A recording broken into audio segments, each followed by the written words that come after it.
Okay, he is an artist from Reynosa, Tamaulipas, and McAllen, known for figurative paintings, oil paintings, as well as mixed media works on paper. The subject matter encompasses everyday life, the urban landscape of the border, as well as the geology and the fabric, the social fabric of the communities. And for the last 3 years, he has been immersing himself in San Antonio, finding his place here, finding friends and a community that have turned into family, and now you are among them. Please give a warm San Antonio Empire Theater welcome for Jose Ballí!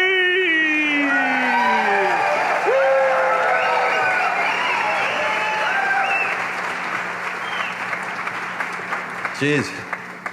Let me fix this really quick. I think Randy's a little shorter than me. Okay. I think this will do. Well, first off, thanks a lot for this opportunity. I've made San Antonio my home for a couple months now. I mean, turning mostly into a year. But I've been here for a lot more. But I'm going to talk about what it means to be a frontera artist and how important it is to me so you guys know what the frontera is. To me, the frontera is home. It's a place that I spent a lot of time in, and there the mic goes. Then again, the frontera is a beautiful, magical place that I've called home for a lot of my adult and younger years. I was born in McAllen, Texas, and furthermore, this is a picture of me and my twin brother. Halloween, we're October babies, so we always had the most amazing pachangas, thanks to Mom. My brother and I have always, at least we've stopped dressing up, okay? But further on, I always tell people that I've spent an eighth of my life on the International Bridge. That being because I always lived in Reynosa, yet always commuted to the United States for a reason or the other, first being my education. As life moved forward, there was always something, a family gathering or an excuse to go to McAllen, but there was always the exhausting hour-long bridge. So you'd have to figure out ways to keep yourself busy, whether it be the same 15 radio stations that you always listen to, or making friends with complete strangers. As I went into college, I ended up studying something completely different to art, and I studied geology. I'm a geologist. And as I studied geology at the University of Texas, go Horns, I ended up finding a beautiful place within the Carbonate Research Lab, part of the Bureau of Economic Geology. In 2012, I had the pleasure of actually becoming published. I'm a published geologist. Yes, guys. I published this work in the Sedimentary Record. It's official publication, yes.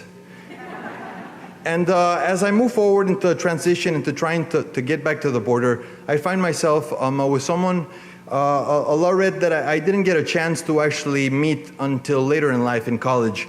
Gloria Salduas finds the most amazing ways to bring us back to a place that really is bittersweet.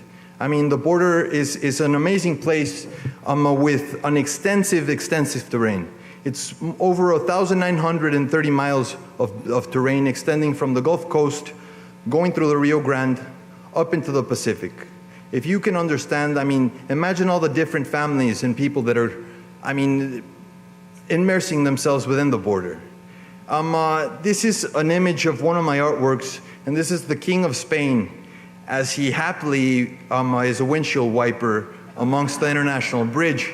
I always find ways to actually, it's the mundane has so much to share. People are always, in the border, you see the most extraordinary things in the most common of places. If you can notice here, the lady's actually, her hair dye was red, and it was a summer day like this, so that's her hair running. As characters that we have actually, that you might be familiar with or not, to us norteños, Lalo González El Piporro really brought forth an amazing way to bring the fronterizo to the forefront. In the 60s, he became one of the most famous cinematic of legends.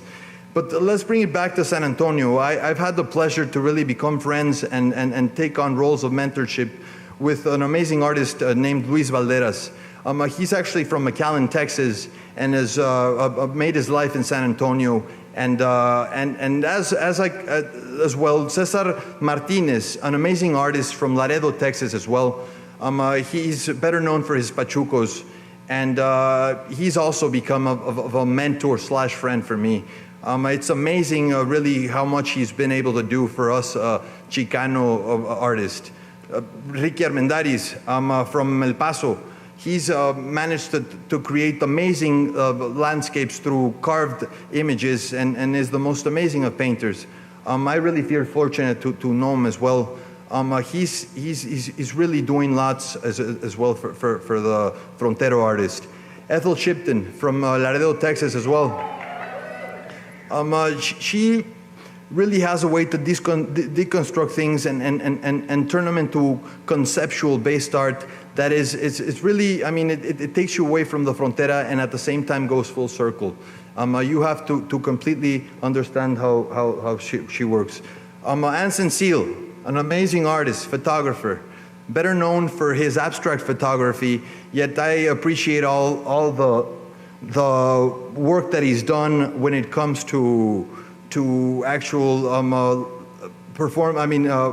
art that is public for the people.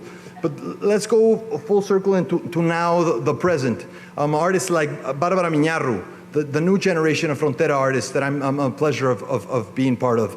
Her soft sculptures have a way to deconstructing the mundane and turning it into something that is really not understood, but at the same time goes back to the border. Flora Meira from Chihuahua, and also an amazing, powerful lady whose work you can see she's deconstruct the image of women, and at the same time she could be a bandit or she could be whatever you might think. But Jorge Villarreal, the James Franco of South Town. You guys know him. He's everywhere. He's my friend. He's one of the main reasons that I ended up finding this beautiful community of friends and family amongst so many people here in San Antonio. I really feel fortunate to really make San Antonio my home now. And it's led to my new collection called St. Mary Street. I really feel fortunate that it goes full circle into it being here at Empire Theater. There's so much, that I feel thankful for. I feel that I've been in the right place in the right time as a Frontera artist. I really hope that you guys can continue and seeing the minutia that Frontera artists have to bring to the forefront in the art community here.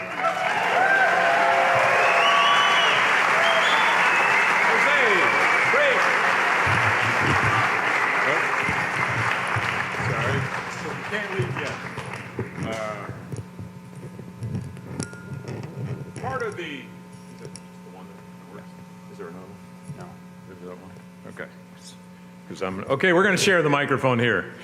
And don't tell the union guys back there. We're going to share the microphone because part of the PechaKucha thing here is not just the presentation, but I get to ask you embarrassing personal questions. Sure. Which is why, first of all, just go like this a little bit. Just like that. A little bit more. No, I can use this. Thank you. All right. Jose, now it was wonderful that you highlighted some other artists that are from the border, the Frontera, here, but you talked just maybe a little bit about yourself. How did you get to San Antonio and to find friends in this community? Explain to that to the crowd. Sure thing. I had already started a career as an artist in the neighboring state of Tamaulipas, but I had not really ever really tried to at least share my work with the San Antonio community. And slowly, it being that I already had friends in town, I was able to slowly kind of have a show here and there, and eventually it turned into a lot more than that. Well, it's also, you mentioned, the border, Frontera, right now, it's so politicized. You didn't mention that in this. Is any of your work would you like to highlight some things about the border with your work? Definitely. I mean, there's a lot of my work that does that, but it does it subtly. I sometimes it's the beautiful thing. Anson Seal has a saying, and he says, "Us fronterizos see both sides of the tortilla." You know, we understand. We understand we can come to common ground, and that's something that is really lacking in today's political culture. It's about finding common ground between like-minded people. Even if you're not like-minded, we're human. It's the human side of it. And finally, where can give him a hand. Finally, where can people see your work? Maybe talk to you. I have a show, like I said, titled St. Mary Street, and it's at MBS space right next to Liberty Bar. And it'll be up, there'll be a closing on the 31st. Please come by if you have the time. Well, thank you very much. The best dressed artist ever. And by the way, how long have you had the mustache? Because I have mustache envy right now. I've had the mustache for over 10 years now, and about the suit, I borrowed it from Mike Casey. Ah, he's right over there. Thank you very much, Jose.